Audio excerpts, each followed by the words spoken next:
Support for Jalen and Jacoby comes from Blue Apron. Blue Apron delivers farm-fresh, perfectly portioned ingredients and step-by-step recipes so you can make incredible meals at home. Rediscover how fun cooking can be while reducing food waste and supporting sustainable farms and fisheries. Visit blueapron.com/Jalen to get your first 3 meals, a $30 value, free with free shipping. He is Jalen Rose. What up, Doe? I'm David Jacoby. And on the code, check and we are Jalen and Jacoby on ESPN Radio. What is it? We give the people what they want. It's been a while. Let's get it. Shout out. Do you know what I didn't need? That national championship game last night. I just didn't need that. It just didn't do anything for me. Well, they not getting paid? I was so excited What'd you about expect? it. They played like they weren't getting paid. They definitely played like they weren't getting paid. Everyone talks about the refs all day today. And we all know when the refs become the story, it's never a good thing. But my question for you is something you've brought up before, which is, I thought, really insightful, that can only be brought to the table by someone who's played in the Final Four. How much different is it to play in a football stadium than a basketball stadium? Arena. It's remarkably different. The only people that you will hear that act like it's not different are those that got a chance to play in a dome. For example, players that went to Syracuse, or those that play for the Spurs, or those that play for the Pistons back in the day when we had a Silver Dome. Like those that get a chance to frequently play in a dome, you get used to it. Okay, when you're watching that footage of the crowd trying to distract a free throw shooter, what you see is people within 8 to 10 feet of the backboard. It's sort of like there is a backdrop of human beings there. So you just see the basket, and then shortly behind that, you see things. When you watch a basketball, that same view in a dome, there's just emptiness. There's a cavern behind the basket. Absolutely. Backboard. The depth perception is way different. Not only from a fan perspective, but just your vision. It almost goes from seeing a 10-foot tall basketball hoop with a backboard as a large object versus it being a small object. And so when you're a shooter and you have that different level of depth perception, it does affect your shooting percentages. We saw some air balls. The shooting percentages were atrocious Both yesterday. teams shot less than 36%. The Gonzaga team missed 9 free throws. Carolina missed 11 free throws. So there was a remarkable difference in how these players were able to put the ball in the basket based on what you just said. If you look at someone like Justin Jackson, 0 for 9 from 3. 0 for 9 from 3. Like when you shoot that 9th one, you're like, someone's got to go in. Like, just from the numbers. Like this has just got to work out. But we can talk about the depth perception in the background. Karnowski still got to make some layups though. Still got to make some layups. He missed a few bunnies that he normally makes. But anytime you're 1 for 8 on field goals and they're right around the bucket, you got to find a way to put them in the hole. Especially in the first half when you're able to beat Carolina on the boards, and that's their strength. And I look up at the scoreboard, Perkins made a couple of threes, and they were only up by 3 at the half. I felt like that was not a good sign for the Zags. No, not at all. It was not a good sign for the fans either. Just watching it, it wasn't – it was close, which was interesting, but it wasn't close in the back and forth scoring, trading punches close. It was close in just like ineptitude, missed shots, fouls, free throws. The game was significantly slowed down by the referees, which we're not going to completely overlook. But it was really the reviews that kind of slowed down the game for me. They seem to go to the table for every little thing all the time. How would you change that? You hope the job of the officials is to get the call right the first time. And usually they do a terrific job of doing so. But I agree with you. Too many opportunities for the referees to go second and third guess their own calls. When you want to have the best of the best officiating in the elite games, you would hope that that level of continuing to have to go look at a replay wouldn't be needed. I don't think that it should be allowed probably until the last minute or two of the game. Yeah, 2 minutes or something, because what happens now is there's not just going to the table for the replay. I'm watching it at home, just like every other person that watched this game. After 2 replays, I know exactly what happened. But we still sit there and watch the 10th and the 11th. Oh, well, now they're trying to figure out the time. It's just like, come on. Like, everybody at home has already made this decision. Well, also, too, the bigger problem is when you get a chance to see the replay, Carolina player clearly has his hand out of bounds, and instead of Gonzaga getting the basketball, Carolina retains the possession, and then they score. Mm-hmm. So the frustrating thing probably for fans is not only do you get a chance to see the replay, but you see a part of the replay that can't be changed. Exactly. That would benefit one of the teams in either way, which is actually what we consider the correct call. You're seeing a replay, and they're not necessarily getting it right. And that's unfortunate for the team that the call goes against. That happened with Gonzaga when they took a three at one point. And it was an air ball, and they wanted to see if it was tipped by a North Carolina player, but actually it wasn't. But then you find out the North Carolina player hit his hand, and they couldn't review that. It was just sort of like frustrating game to watch. It was like one of those things where I was excited for this game, and I ended up watching and was a little disappointed afterwards. And also, too, when teams play in the Dome, it takes away the collegiate experience totally. That's one of the things that creates enthusiasm around college basketball, college football, college sports in particular. The youthful enthusiasm that comes with the audience, the crowd, the chants, the togetherness of who's there to support their team. When it's in the Dome, it's clearly corporate. Yep. There are many people who have no true rooting allegiance there. The North Carolina quote-unquote student section didn't sell out. They had Arizona State University students sort of wearing white shirts and sort of like put them in there to try to pretend to be North Carolina students. What? That is definitely something that, if you're a Carolina fan, is head-scratching. It's hard to get out to Arizona. Based on the amount of success that their program has had. Yeah. And the thing that can't get overlooked, and I know that this current team isn't involved in this scandal, but we can't overlook that there's an academic scandal going on their campus for 20 years that they truly didn't get punished for. Yeah, and then it's just one of those things like an ongoing investigation. They've self-reported some things, and it's just like, listen, do you know what? I'll tell you what didn't happen. You know what? I don't need to investigate. I don't need to read all the details and all the court reports. Do you know what didn't happen? Everything was on the up and up, and there was nothing to talk about. Oh, you know what? We looked into it, and absolutely nothing happened. It seems like all these student athletes were just taking their classes, and there was nothing happened. They should be severely punished for paperless classes, and I'll give you an analogy that I'm living. The reason why the Fab Five doesn't have a banner, the reason why my personal number probably isn't retired, the reason why the statistics of the Fab Five aren't regarded and or have been erased from the record books of the NCAA are because of a scandal that Chris Webber lied to the grand jury about his relationship with Ed Martin. So all of us, in theory, because he was our teammate, got punished. This is something that happened away from the floor. Just think about this. The integrity of collegiate sports.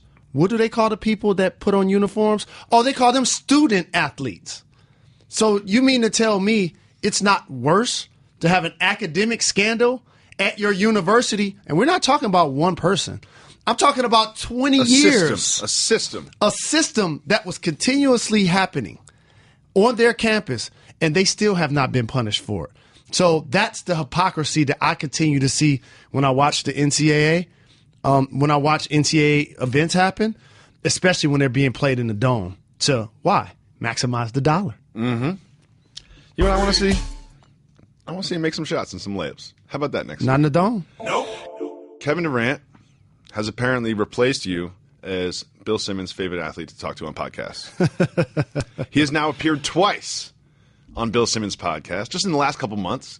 And this time he addressed the quote-unquote beef between himself and Russell Westbrook and claimed that's all our fault. Let's give it a listen. You ask him about me every day, I would get pissed off too. So I think that's what added to this feud or this beef that we have, which is all manufactured. He's saying that this is all manufactured by us, the media. What? How much of that is true? It's not manufactured by the media. It's a reality that Russell Westbrook is living. Now, maybe KD doesn't have the same animosity towards him, but clearly Russell has it. We've seen it play out multiple times, whether it's the outfits that he wore to games, him clearly not speaking to KD, not dapping KD, whether it's Barking a regular at him during season game, games. whether it's the All-Star weekend, We saw multiple opportunities for them to reconcile publicly, and it hasn't happened. It clearly hasn't happened privately. And the media, however, does exacerbate it. It's exaggerated by the media. It's instigated by the media. It is made bigger by the media. The media does instigate it. Not manufactured by the media. And also, Biggie said it best. Beef is when ICU, guaranteed to be an ICU. This is not that type of disagreement. Yeah, this is when ICU, maybe there might be a little awkward tension. Correct. And so the media does take it and run with it too far. But when you had the type of relationship, friendship, and were teammates with Russell for as long as they were, to the point where your MVP speech is about the fact that he means so much to you, there will be some tension there when you decide to leave OKC and join the Golden State Warriors, a team that just eliminated you from the playoffs. Big shout to the Podfather. Steph Curry was on his phone, going through the gram, just like all of us, passing time, whether he's in an elevator, using the bathroom, whatever he's doing, he's just going through the gram, looking at stuff. And he comes across a quote from LeBron James saying, they're having some tough times. LeBron James said, quote, we're just in a bad spot in regards to him and the Cavaliers' performance. Do you know what Steph Curry did with this Instagram post? Ooh, and I like it. He liked it. You didn't think anyone noticed, do you? Everyone noticed. And then when he was asked about it, what did he say, Jalen? Wasn't me. Wasn't me. No, what do you mean? Wasn't me. But it wasn't me. I got me. hacked. I must have got hacked. Yeah. I must have got hacked. I was hacked. Someone look at the Russians. It wasn't me. Definitely wasn't me. Do you believe Steph Curry? I believe that he was looking at it.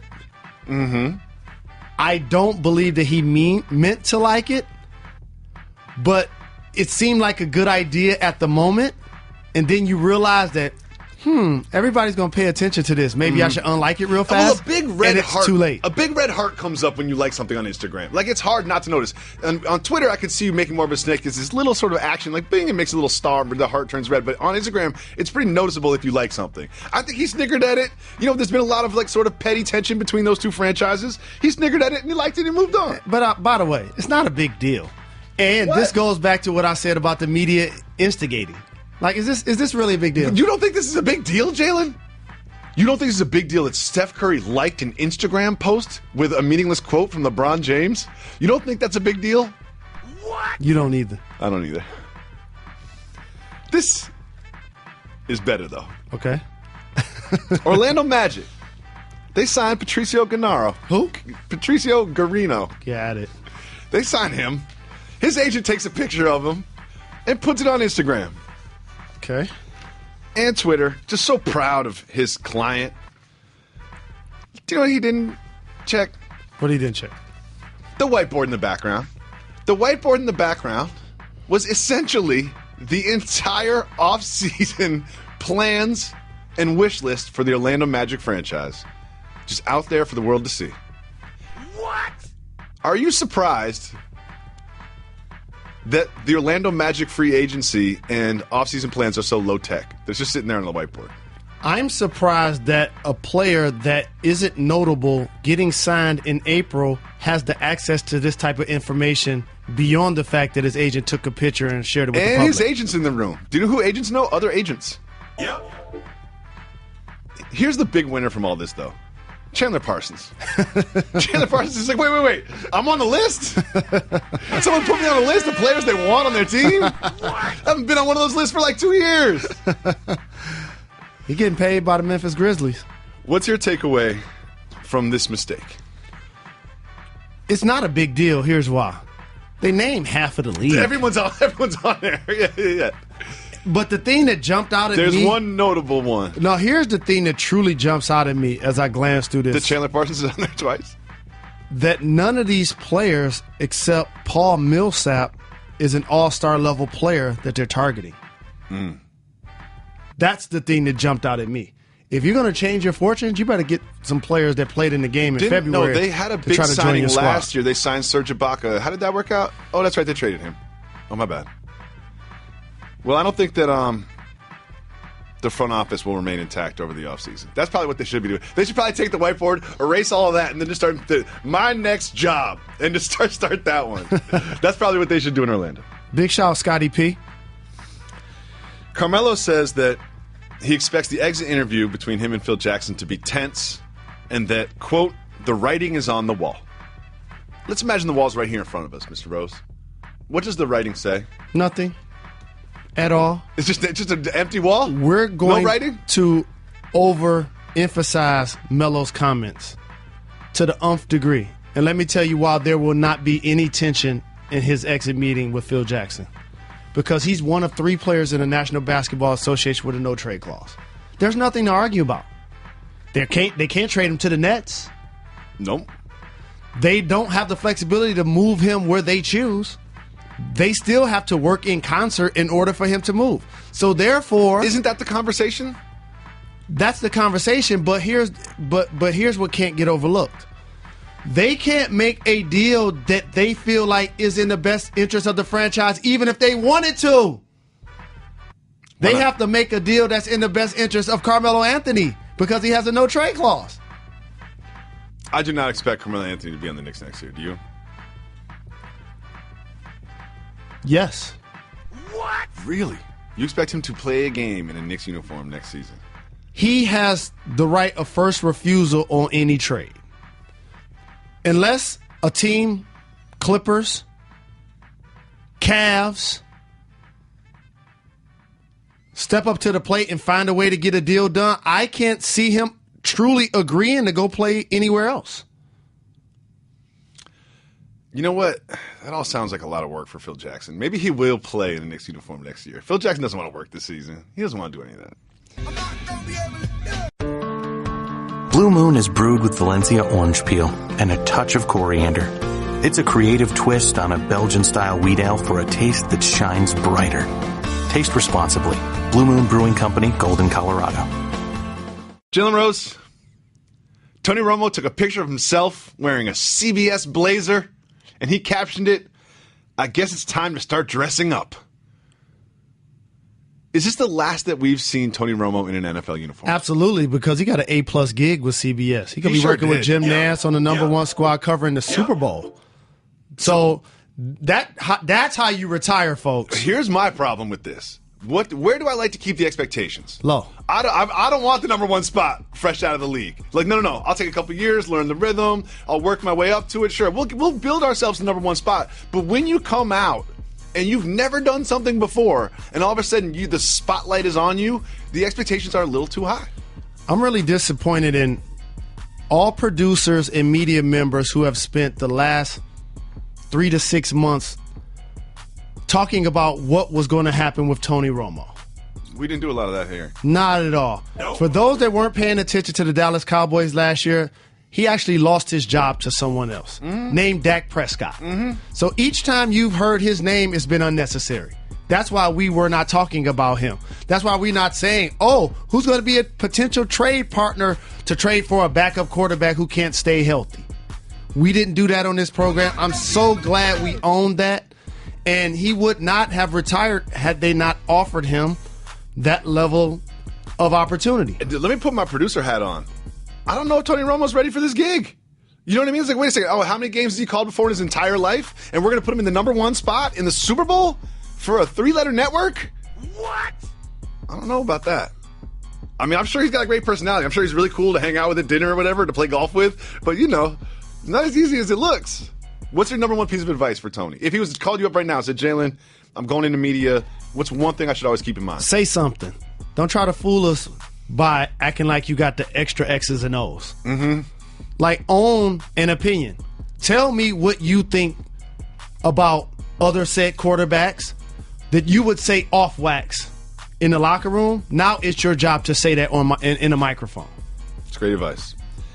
Jerry Jones is at the owners' meeting, and he's lobbying all the other owners. He's the big guy in the room. And is it cliche for people to keep saying that he's going to join the media in the broadcast booth? Is this a booth?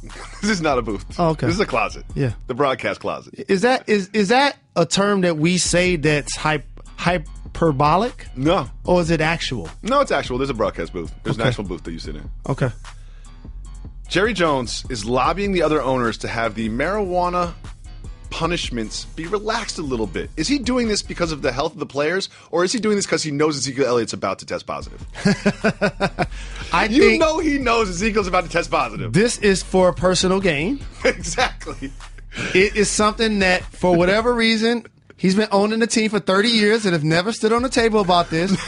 And he's had multiple players with multiple alcohol and drug-related issues. Oh, yeah. The list is so long. Nate Newton didn't force him to say it should be not only legal, but not punished as hard. All of a sudden, he's an activist. He's going to be on the cover of High Times. He's going to celebrate 420.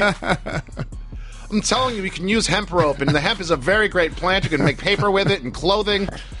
But in all honesty, he's doing it for Ezekiel Elliott. In all honesty, the punishments not only city and state governed, but also in sports, eventually will catch up to the fact that the marijuana punishments should be lessened. Mm-hmm. We'll see if the NFL gets ahead of the curve or not. He's doing it for Ezekiel Elliott. Oh no. We have statue news. Ric Flair was honored at WrestleMania with a statue. Now, one thing I love about this statue, it is a good-looking statue. It looks like him at his peak. He's wearing a robe. But when I showed you this statue news, what was the first thing that you said? As the senior statue correspondent, you get to the core of the issue so quickly. What did you ask? I'm Dan Rather when it comes to statues. You are. And there are levels to this, just like in the Hall of Fame. There are certain people that are in, but then there's a whole different room for people who are all-time greats. Mm-hmm. And one of the things that I measure with your statue, A, where is it going to be? Where's it going to go? And B, is it indoors or outdoors? See, this is great because I looked up. I was like, "Oh, I'll tell you where it's going to be." Oh, they gave it to him in Orlando, and I kept looking, and I was like, "Maybe it's going to be in Orlando because it was in Orlando, and he's got Orlando ties." And you get to the bottom of the article, and it's like, "It will be in the corporate offices of the WWE." Woo! Wah, wah, wah. So you need to have a badge and to get past security just to look at this statue, an indoor statue. And here's the other thing. Big shout to Ric Flair and congratulations. But however, since there are other notable great wrestlers who probably deserve the same distinction or will be looking to garner the same attention, now where do you put theirs? You can't have 5 statues indoors. In the corporate office. It's good. It's not like wrestling's going to stop or statues are going to stop being made. You be walking through the offices like Jurassic Park at some point. So it's almost like the Ronaldo statue. I need to get a rim shot for that one. I know I surprised you with that example. You've never seen Jurassic Park. No. I know you've never seen Jurassic Park. You're like, the actors aren't black and the dinosaurs aren't black. I'm not watching it. Well, now y'all want to put nope and rim shot and call me on it. But kind of like when I put my foot under Kobe when he took the jump shot. Y'all didn't say anything then. Y'all waited for me to say something. You know I don't listen to you when you talk. Clearly. I know Mike Epps is your man. Absolutely. People, interestingly enough, have a few people that they say I look like. Oh, is he one? Sometimes they say Bradley Beal or Usher or Mike Epps. Oh, I see all of that. So when you bring his name up, we are family. Yeah. He from Nap. You know I played for the Pacers. We 100. I need to do a better job of using my relationships to get individuals like him to come on our show. Who people say I look like? These are 3 I always get. David Beckham, Brad Pitt, George Clooney. All the time. Constantly being mistaken for those 3. I already told you who you look like. That dude from Power? No doubt. Okay. I can't wait till that comes back on. I know Mike Epps is your man. Yes, indeed. But your man brought the Detroit Kangaroo on stage during a show. It didn't look good. You can't just bring wild animals out in environments like Hood that. figures. You can't do that. I didn't know you could book the kangaroo for appearances now. That's what happens. You get one little viral internet hit, and all of a sudden you're the Cash Me Outside girl. Now this kangaroo's got a Twitter handle, I'm sure. He's got a manager. You know what I mean? You got to give appearance fees. You got to negotiate the kangaroo's appearance fee. But this, to me, I don't know why I chose to use this word, but it's accurate. This, to me, exacerbates what I see a lot in animal cruelty. This is animal cruelty. That animal was not having a good time on Because that for stage. everybody, including myself, that spends your hard-earned money to walk through a zoo or to go to a circus, that in itself is what he was doing, except he was doing it on a stage. And the animal so it just looks so a lot unhappy. different, but at the same time, that I'm sure takes place in a lot of other aspects. I think about this every time I watch horse racing. Every time I watch it. Because what do they do to get the horse to run faster? I don't know. I'm just answering the question honestly. I don't know.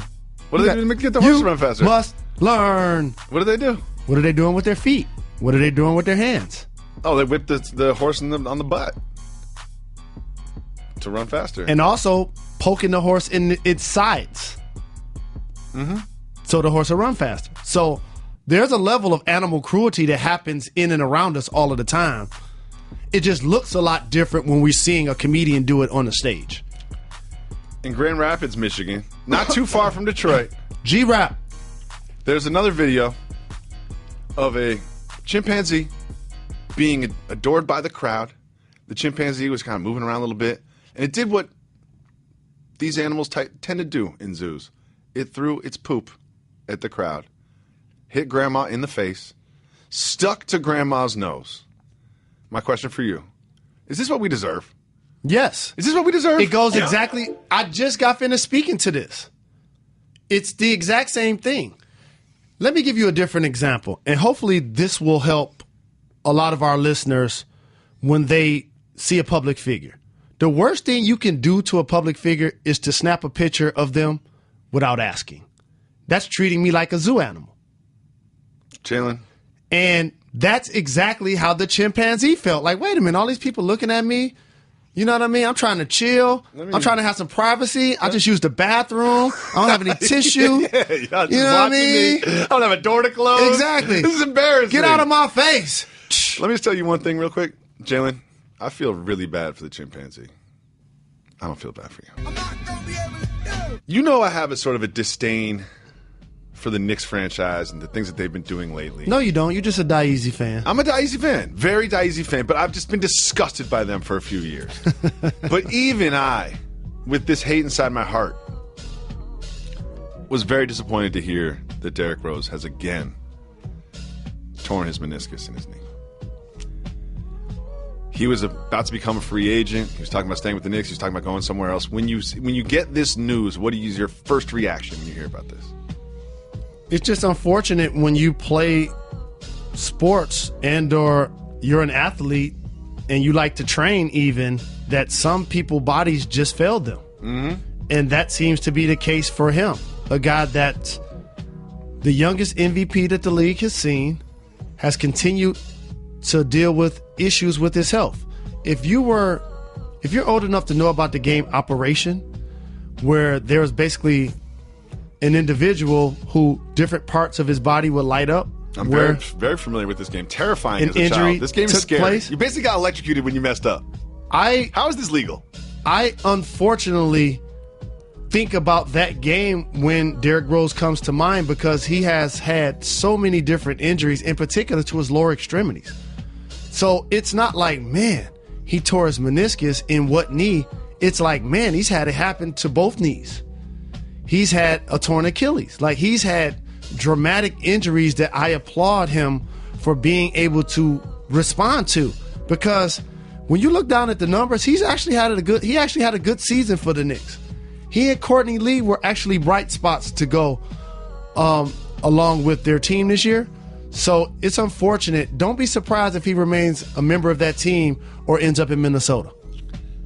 How much money do you think that injury cost him? Millions. Like tens of millions of dollars. Because you go from being said athlete that gets judged on your play, or you get criticized and or judged by your health or lack thereof. Like, this is low-key the reason the Warriors have the roster they have, is because Steph Curry was going into a contract negotiation with some injury questions. That's why they signed him at the level they have, and that's why they are this unstoppable basketball force that will eventually lose to the Cavaliers in Game 6.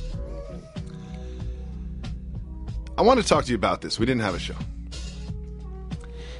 James Harden was grabbing Draymond Green's jersey and gave him a little pinchy pinch. Just a little pinch. Just a little like, hey, guy, little pinch in the belly. Draymond Green punches James Harden's injured wrist. I have so many questions about this, but I'll start with this. How often do little pinches, little pokes, little annoying things from opponents occur? Very often, because think about it, you're talking about elite athletes. Usually basketball players are tall, at least taller than the average citizen. And so just being in close quarters constantly, elbowing, forearms, grappling, of course this takes place very often. For Draymond, I actually see no problem with how he responded. Me neither. Because when James is the initiator of the grab and or of the pinch, you got to be ready for the retaliation. If you grab a jersey, you have to be ready to pull your hand back because you have to know that the punch is coming. Like, that's part of grabbing the jersey. You know what I mean? It's getting out of there before the punch comes because it is inevitable. But, like, how often do little, like, intentionally annoying, like, pinches and pokes and, like, you know, like Lance blowing on LeBron, like, finger in the ear type of stuff, how often does that happen in an NBA game? So frequent that as a player you learn to block it out. Because there are different parts of the game, in particular crunch time, where you can't be distracted by the crowd, by the opponent, by little tricks that somebody may try to do in order to get you to not cut as fast or not remember the play or not remember the action that leads to an action. And so you have to stay in the moment, but it does happen frequently. Jeannie Buss said that she would be heartbroken if the Lakers do not have an All-Star next year when they host the All-Star game in the Staples Center. You look at that roster, I can't see a name. Do you see a name on that roster that would be an All-Star next year? I want to see Paul George stay in Indiana. I fear, however, if he does not stay there, it's because he may end up in Los Angeles. There's an interesting wrinkle to this that I want to talk to you about as well. Do you think Paul George is an All-NBA performer? He's on the cusp. Right, it's fair to say that you could see it wouldn't be a huge deal if he was left in or a huge deal if he was left out. What? If he is an all NBA player because of the CBA and the way the contract is sort of structured. Did you want me to talk about the Jeannie Buss thing? I did, but I went somewhere else. It was more interesting. That's where I went. No, because what I was going to say is Paul George, if for some reason he leaves Indiana and ends up on the Lakers roster, then he would be that all-star that plays for their team in the game. If they're not able to get him, they don't have an all-star. If only you had a broadcasting partner that had a really interesting nugget about the future of Paul George. Wouldn't that be a fun guy to do a show with? Let's do it. Okay. If he's on the All-NBA team, he has approximately, the Pacers can offer him a 6-year, $212 million deal. If he is not on the All-NBA team, it looks more like a 4-year, $123 million deal. Is there too much emphasis on these sort of off-the-court awards that are voted on by media members? Is the direct effect on your bottom line too emphasized in the CBA? I'm a voter, and the one thing that is head-scratching to me for the players, where's my camera? How did y'all let this happen? You mean to tell me players cost themselves tens of millions of dollars? Oh, this is $90 million.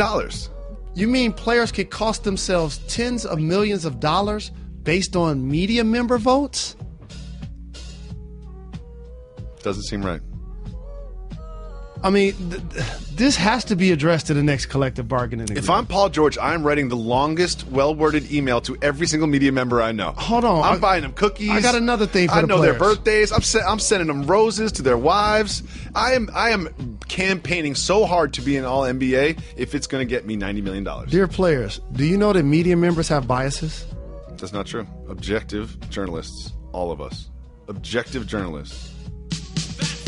He's an All-NBA caliber player, no doubt. Yeah.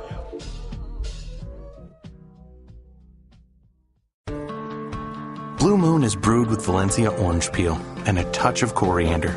It's a creative twist on a Belgian-style wheat ale for a taste that shines brighter. Taste responsibly. Blue Moon Brewing Company, Golden, Colorado. So my biggest takeaway from that dumpster fire of national championship game we had on Monday night was Can Adam Morrison get some sunscreen? They would take shots of Adam Morrison in a tank top, and he clearly needed some sunscreen. He was not prepared for the sun in Arizona. He's not taking care of himself. I'm very concerned about Adam Morrison. How did he get to the point where he was that sunburned? I don't think I'm at liberty to speak because I have a permanent tan. Black people get sunburns. Don't sleep on that. I don't. Never? I don't use suntan lotion very often. No SPF? Oh, some of the listeners are so upset with you right now. You're going to get like 3 texts from people in your life being like, you need to take care of your skin. I guarantee that's going to happen. My skin has never looked this good. So whatever point. I'm doing, that's a great point. I'm going to keep on doing it. That's a great point, Mr. Rose. And it ain't because I went to a dermatologist. Now. Uh-oh. No, I have to get credit where credit is due. One person helped shape how I wash my face and moisturize my skin and take care of myself. Who's that? And it's not me. Who's that? It's my better half. Deion Sims is a player in the Bears. It doesn't get spoken about that often. Well, he's going to get spoken about today on Jalen Jacoby on ESPN Radio because he found out that he was going to be a father when his girlfriend or ex-lover or side piece or whatever you want to say put it on Instagram. He found out he was going to be a father from Instagram. He immediately deleted all of his social media accounts. And when this happened, I said to myself, should we talk about this on Jalen Jacoby? Because it kind of makes me sad. Does it make you sad to hear this? Yep. One thing I want to say before you speak is we don't know if he is actually the father of this child. Well, it makes me sad because growing up in a situation of a broken home, having a different father from my brothers and sisters, having a different father than my brothers and sister, we all have the same mom. It was my goal to not perpetuate that cycle and not have kids, in theory, when I wasn't married. That did take place twice. I wasn't necessarily proud that it happened because that was one of the things that I hoped to avoid. I have the best kids ever. Their mom is terrific. So obviously there are no regrets at that level. But what I will say is it's tough when you have a broken situation. And what that means is you don't physically live with your kids. And you're not in a relationship with the person that gives birth to your kids. That always fosters and or garners an emptiness because, and I'll ask you, even if you work and you live with your kids, there still are things you're going to miss. Everything. I see my twin daughters for like an hour and a half in the morning. And when I get home, they're asleep. And so imagine if they lived in a different residence. Imagine if they lived in a different state. That pie starts to get a lot smaller of time that you're able to spend. So I'm never going to be a person that encourage a broken family situation. And I don't know his relationship dynamic. Is he currently married to somebody and then got somebody else pregnant? No, it's not that simple. But it didn't seem like he was in good terms with this young lady who's claiming to be carrying his child because of the way that she put it out there on Instagram. And for the mom, I don't know if you can't get in contact with him. Maybe you don't have his number. Probably do. Maybe you don't have his email. Probably do. Maybe you can't contact him in one way, shape, or form other than social media. But here's what I'll say to that side of the equation. You're about to bring a young person into the world. And you don't want them to be able to press www and see negative things about their parent at all that was controlled by one of the parents. Because guess what? There's going to be a lot of other things that you have to deal with. Hopefully friendly fire isn't one.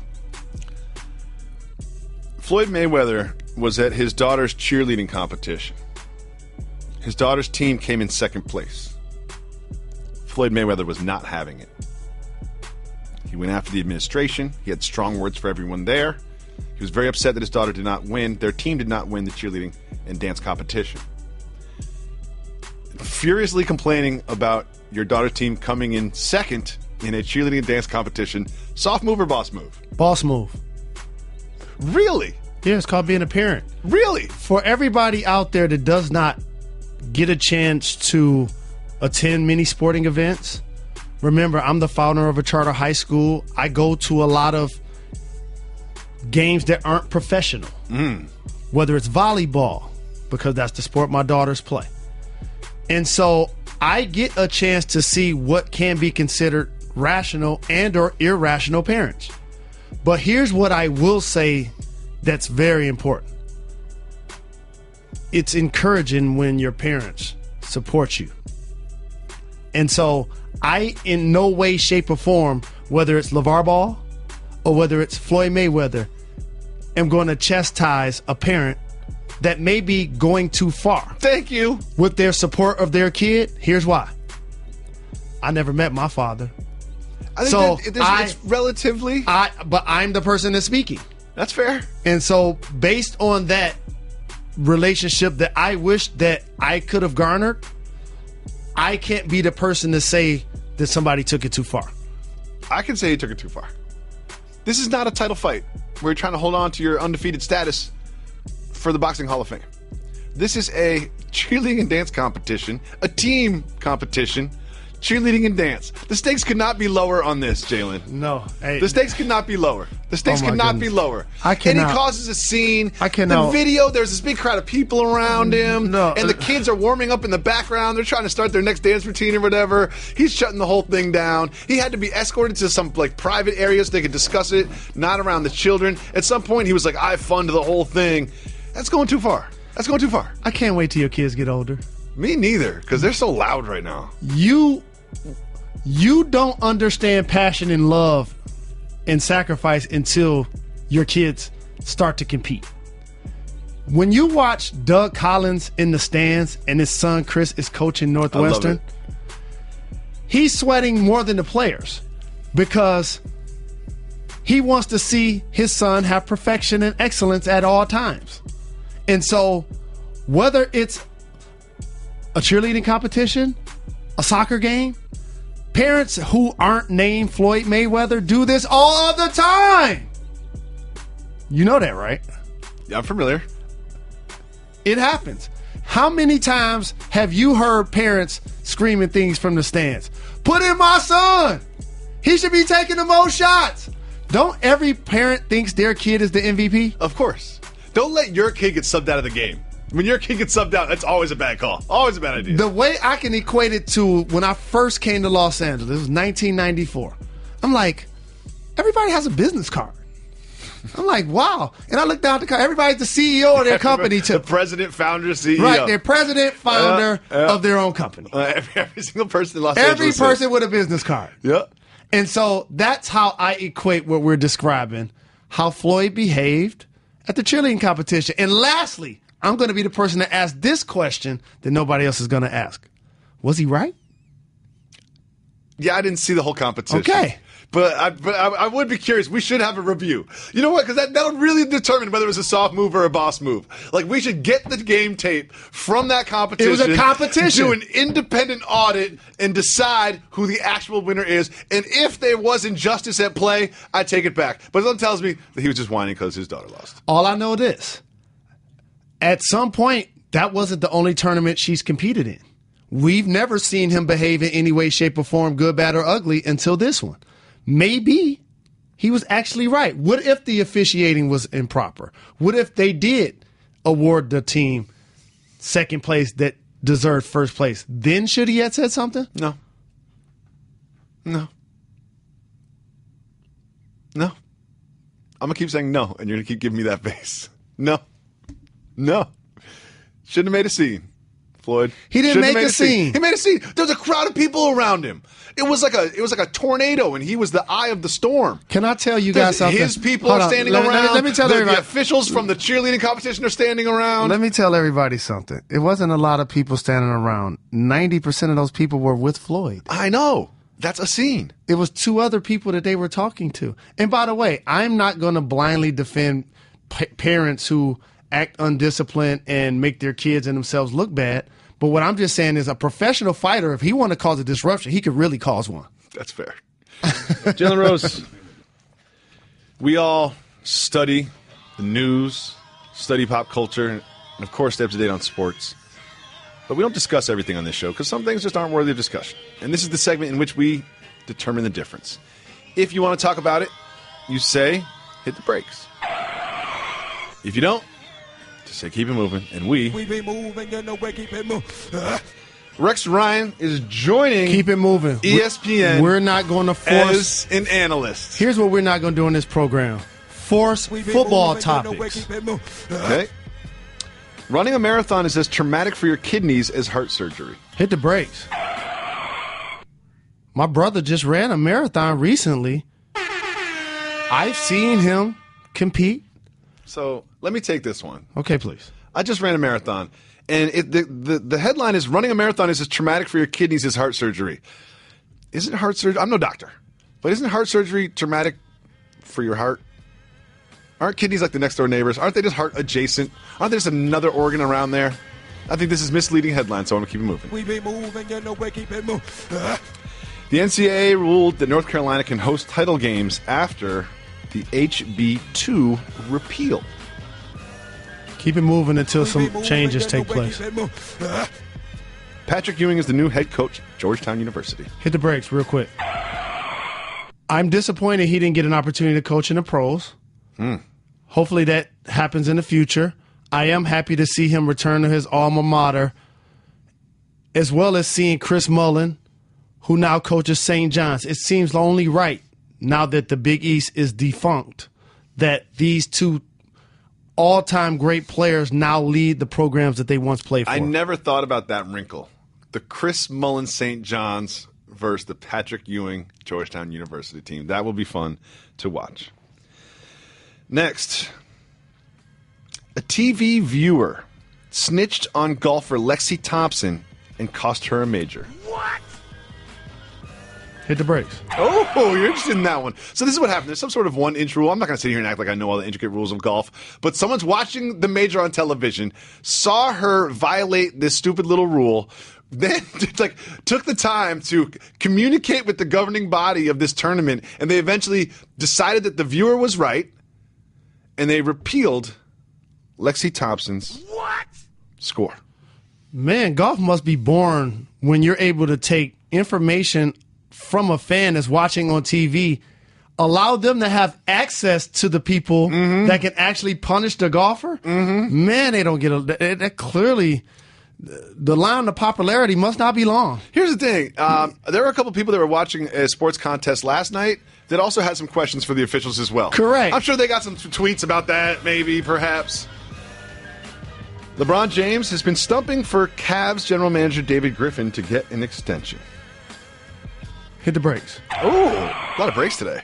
Well, he's done a terrific job of assembling a roster LeBron or that, David to me, Griffin? 1 through 14 and or 15 is the best in basketball. And so they won a championship last year. They're favorites to win the East. They're going to have a legitimate opportunity to win the championship this year. He will be rewarded. Adrian Peterson left the Patriots visit without a deal.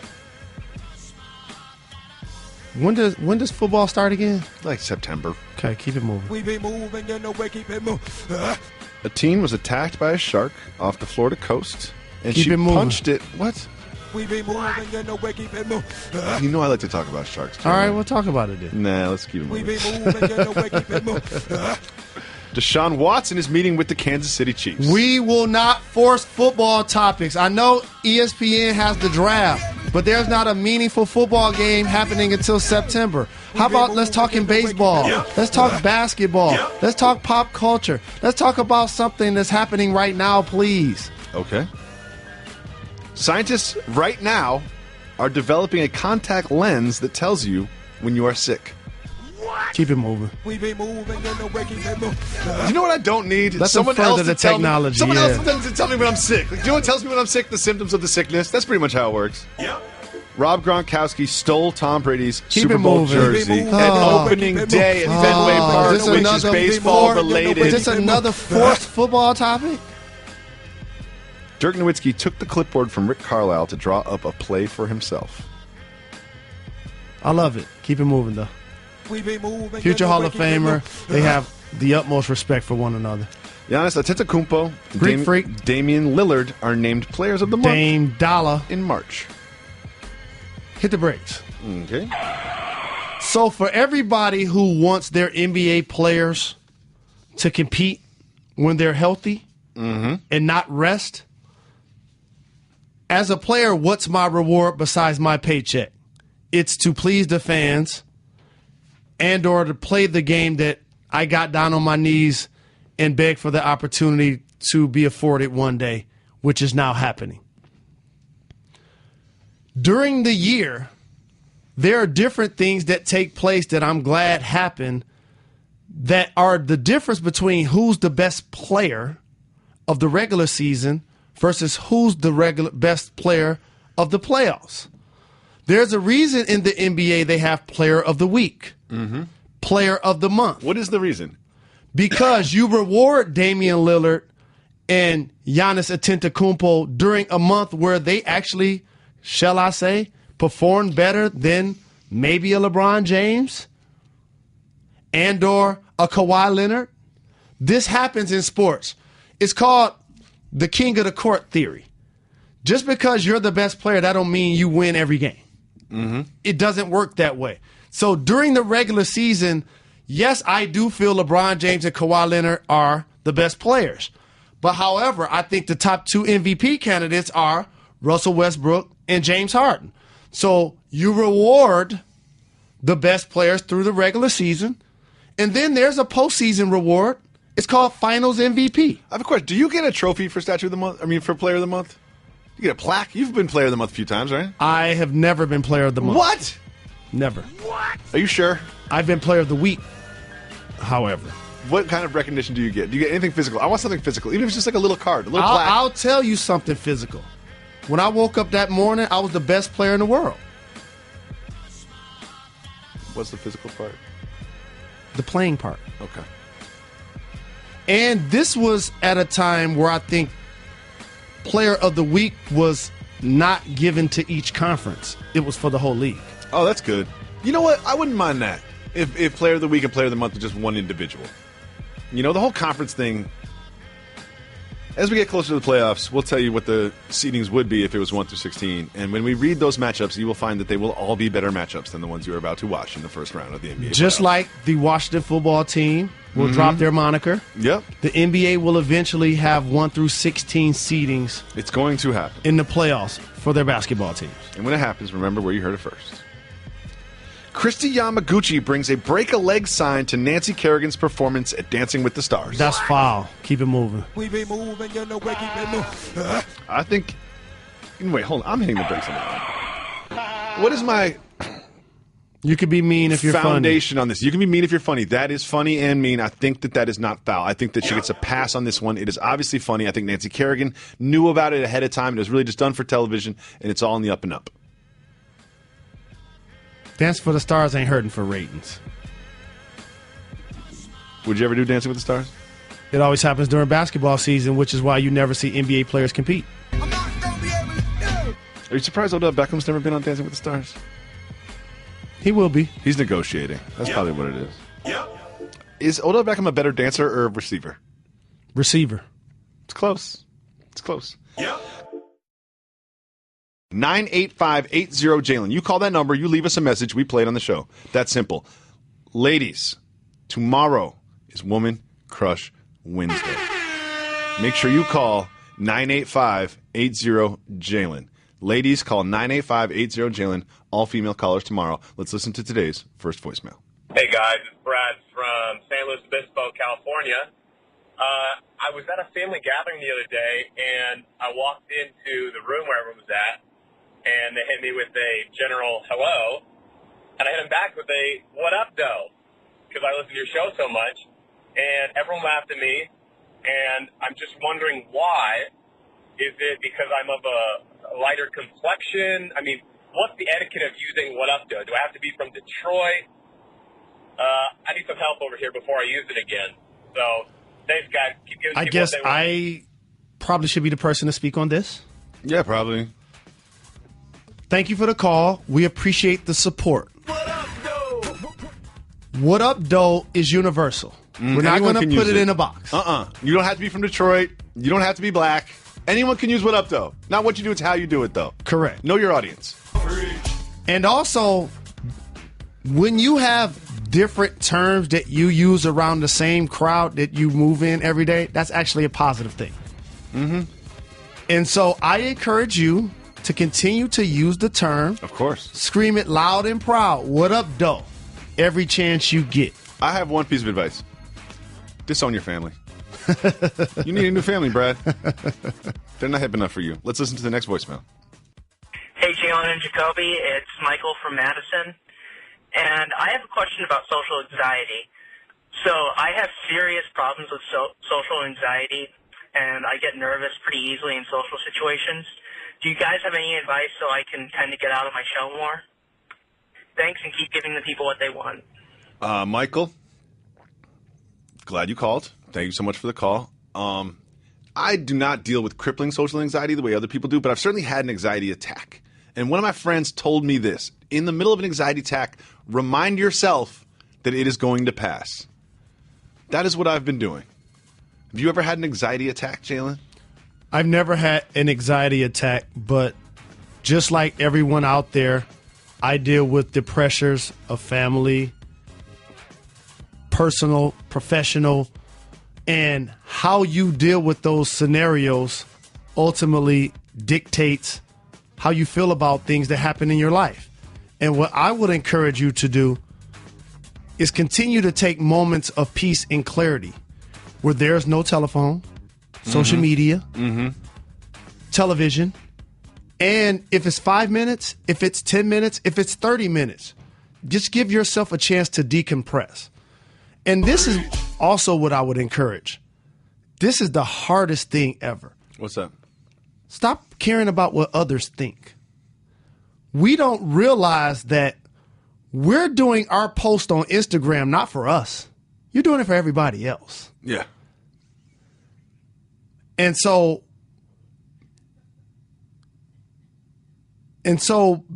based on dealing with others and your ability to communicate, there also will be a level of confidence that comes with being knowledgeable about the topic that you're speaking on, as well as being in front of crowds and or audiences that want to hear what you have to say. So, for example, if I'm going to speak to a group of individuals in Philadelphia, I'm not going to just show up and come give a spiel about something that they don't care about. I'm actually going to get to the heart of what's making these individuals tick. What's a current event that has happened at their school or on their campus or something that they're passionate about. I'm not going to just come and do my personal spiel like it's on autopilot. And so the ability to communicate with others as well as have a level of strength and confidence in yourself, that's something that we all deal with every day. And I'm wishing you nothing but the best, Michael, in dealing with that challenge. Let's listen to the next voicemail. Hey, Jalen and Jacoby, this is Brian down from Austin, Texas. Quick question. Backing into your parking spot or driveway, boss move or soft move? I like to have the quick getaway, but I wonder what you thought. Thanks. I'm very passionate about this topic. Very passionate about this topic. I will back in anytime I have an opportunity. Yep. It's just pre-production. I'm pre-producing my exit. I'm a huge supporter of backing into your parking spot. Huge supporter of this. I just did the exact same thing as I came to the studio. And don't let me do this. Don't you let me pull through my parking spot into the next parking spot without even having to back up into it, and I'm already ready to go. Woo! If I have that opportunity, I'll park an extra 100 yards away just to have that opportunity.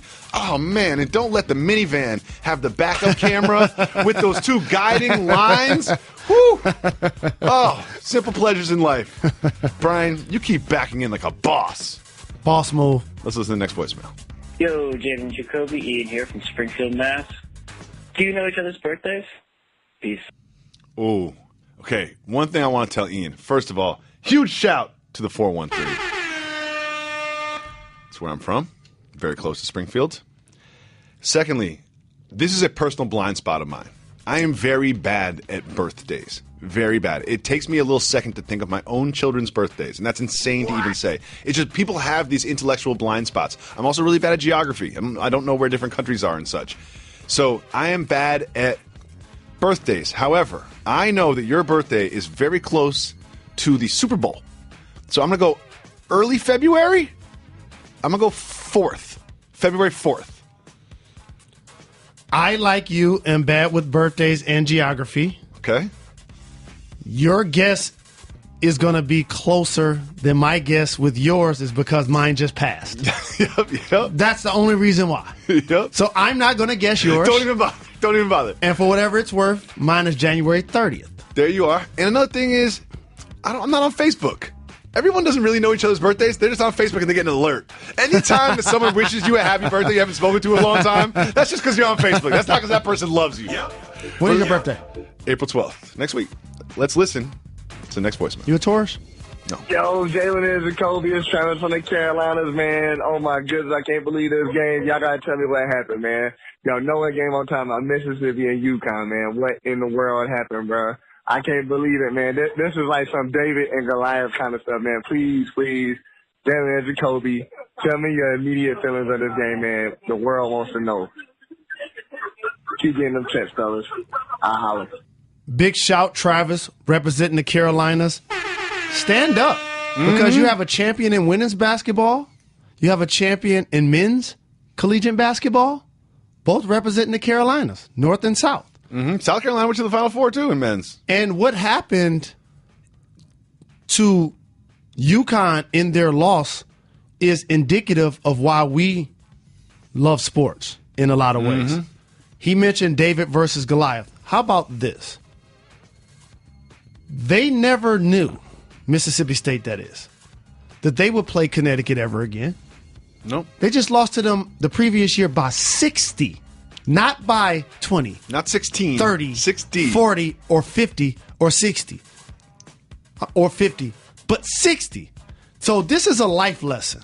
How do you deal with adversity in your life? How do you deal with struggle? How do you deal with pain? How do you deal with adversity? Fear. I appreciate the fact that they embraced it and they owned it. They wrote it in their locker room. It was on the carpet. It was on the windows. It was every place for them to see each day they came to their facility to work out, not knowing that they would ever even play UConn again. They get a chance to play them the following season in the Final Four, and their 5'5" point guard makes a game-winning jump shot from the elbow. Shout to Morgan. In overtime? What? Oh, man, it's the beauty of sports and how it, in so many ways, represents a microcosm of life if you're able to harness the lessons. Do you know what else is the beauty of sports? The passion in Travis's voice. Like, just he's so excited about this basketball game, but there wasn't even a championship game. It just makes me happy to hear his excitement. Thank you so much for your calls. Remember, ladies, tomorrow, call 985-80-JALEN. All female callers tomorrow for Women Crush Wednesday. We have a very simple motto on this program. It is... We give the people what they need. We give the people what they need. So we open up our 1-800-FLOWERS Twitter feed and take questions from you, our listeners. Thank you so much for writing in. First question that we have is very simple. It's from Ron. Jalen, do you still think Cleveland's depth make them the favorites to win the title? Now that they've come back to the pack some in the Eastern Conference, they now, instead of breezing through the first and the second rounds like they did last year and have the opportunity to do it in the conference finals, have now put themselves in a position to where those series are going to be a lot longer. Really? They're not a really good defensive team. That won't change much in the playoffs, though they clearly have the best team in that conference. I now think a healthy Kevin Durant gives me the chance to say the Golden State Warriors are my favorite to win the championship this year. Do you know one thing that happened with the Cleveland Cavaliers that isn't really spoken about because this period was so brief was they had Andrew Bogut on their team. Like, Andrew Bogut is a different maker for the Cleveland Cavaliers. He is a good, productive basketball player that also knows a lot about the Warriors, who you assume that they will play in the finals. It's not written in stone. I feel like with Bogut, the addition of Bogan Williams was really like, ooh, they're kind of going over the top now. They also kind of like snuck through the back door with those two, signing them off of, whatever, they're off a heap. That's another thing that the league clearly needs to change. Mm-hmm. It affects the balance of power when teams can save a couple of dollars by releasing a player, thus allowing that player to get picked up by a contending team. Next is from Jacob. Chris Jenkins wearing a North Carolina shirt to the championship game. Soft move or boss move? I wasn't sure why it was taking place. I'm assuming that he has some sort of North Carolina ties, whether it's his cousin goes there. I don't think he was just throwing it on to troll. No, not at all. This is one of the things you can do when you just made the game-winning shot the previous year. Yeah, exactly. If Villanova had never won the championship, unless it's a close friend or family member playing for Carolina, he wouldn't have rocked it so flagrantly. But because he shot his team into a championship game versus Carolina and they won, for him to return the next year and wearing a shirt probably to represent somebody playing for their team, I would say that's a boss move. I think so too. Because that takes a lot of courage. It's hard not to pick a side when you go to a college national championship game. I've been to a couple football ones, and all of a sudden, I'm an Alabama fan today. That's what I am. I'm a die easy. You kind of want to have some stake in the game. Next is from Mike. This is for you, Jalen. I want my steak and eggs. You still do steak and eggs? Yeah. I think I've only ordered steak and eggs in my life 2 or 3 times. I feel like steak and eggs are kind of like French onion soup and clam chowder and scallops. They need to be done really well. I'm not getting steak and eggs at Denny's, but I will get steak and eggs at a nice hotel. I'm not getting anything at Denny's. I've had some positive and some negative Denny's experiences, let's just say that. Me too. Mike wants to know, Jalen, this is for you. I want you to take this seriously. I'm all about the Waffle House. An original house. How does one become a statue expert? Ours is film study. Passion, really. Just a passion for statues. Here's the thing. Einstein created E equals MC squared. Mm-hmm. That's the level of expertise I have as it relates to analyzing statues. See, people don't know this about Jalen, but Jalen does a lot of work behind the scenes. You've taken trips to Italy to see historical statues. You've taken pilgrimages to every continent on this planet just to understand each culture's statue history and how they physically manifest, whether it be deities or legends in their culture. You've spent so much time educating yourself about statues on this planet and others. I'm looking at you, Easter Island. That it takes a true passion for the art of statues and statue making to become a statue expert. Correct. And I know the right questions to ask. Where's the statue going to be placed? Indoors or outdoors? I didn't even think about that. It never even crossed my mind. Indoor statues, you're basically a Madame Tussauds wax figure at this point. You got to be outside. Your statue needs to breathe. It needs to be open to the public, too. You shouldn't have to swipe a badge and, you can't be outside the corporate cafeteria. You know what I mean? That doesn't work, Ric Flair. Woo! Okay. Next we have, and this is interesting, because I saw this one and I didn't really understand what I was getting at, but I was like, you know what? Let's just ask Jalen anyway. Uh-oh. This is from Mr. Wonderful. Hey, J&J. Paul Orndorff? Nope. Hey, J&J. Does Jalen know what a predator is in the movie Predator with Arnold Schwarzenegger? There are some Schwarzenegger movies that are lost tapes. That one is not one. That is not one. But that's not one. Predator's great. But I didn't see it. You've never seen Predator? No. Oh, you would like Predator. You would enjoy Predator. For real. You would really enjoy Predator. Okay. Running Man is a slept-on Arnold Schwarzenegger movie as well. You're not a big Schwarzenegger fan, huh? I am. An old neighbor. Really? Huh. I ain't gonna say where he lives. That's fine. Father wants to know, when will Jason Kidd's seat as head coach of the Bucks begin to get a little warm? It shouldn't, because he just helped foster in one of the supreme young talents in the league called Giannis Antetokounmpo. that just won Player of the Month. When?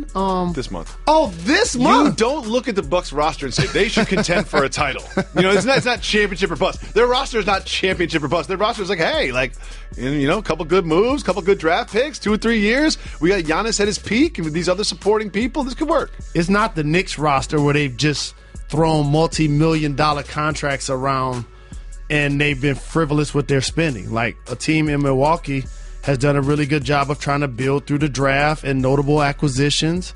And so now that he's their centerpiece, I think Jason Kidd should get a lot of credit for that. And I think he's actually doing a good job with that team, who I've called for years Team Futuristic,